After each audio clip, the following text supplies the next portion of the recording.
And look, from 1928, talk about miracles. From 1928 to September of 1929, the stock market was up 90%, Ray. But I'm saying in terms of the, how did we get from 1929 to 25% unemployment and 9,000 banks failing in 1932, 1933? That was a series of dominoes of terrible just errors of judgment. No? So where are we now? Because I look at what's happening today with what seems like an AI bubble of some sort. I mean, we're spending extraordinary amounts of money, somewhat indiscriminately, without sort of an ROI plan.达里欧表示，所有重大泡沫，如1929年大萧条、2008年金融危机，都遵循一个相似模式，由债务、宽松信贷和对新技术奇迹的狂热共同催生。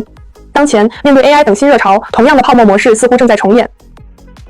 In the 1920s, that dream sort of became a get-rich-quick fantasy, if you will, which is a bit of what the dream looks like maybe today. So I'm gonna put in my part of it because you covered it, I think, very well, but you haven't brought it up yet.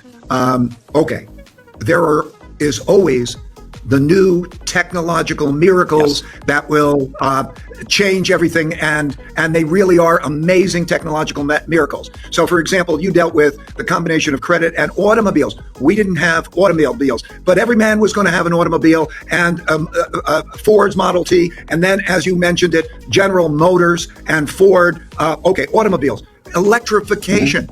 This was the time that people didn't have electricity. And then we're going to have electricity. And then, can you imagine? You didn't have cars, and if people are going to have cars, people are going to have electricity. And there's General Electric, which then becomes a very, very hot stock. And we didn't have communication. So there was radio, and then the beginning of the idea of television. Can you imagine? Communication that way, radio and television. And that's why we had RCA. That was like the NVIDIA of its time. It was like the meme stock of its time. Yep. Can you, because it makes sense, like, wow, radio and TV, and RCA was exactly as you say, and planes, aviation. We didn't have aviation at the time. So now you're going to have that. And we had motion pictures. Okay, this is the first time we had motion pictures. Fox and Warner Brothers were the hot stocks. So it was a miracle that I would say was more exciting, seemed more exciting at the time. If you imagine all of these miracles happening, that you're going to have all the things that electricity and radio and airplanes and cars, all of that happen, it would make sense that all of those miracles would be these miracle stocks. And then you can buy them all on credit. And so isn't that logical that there's all of those miracles? Oh,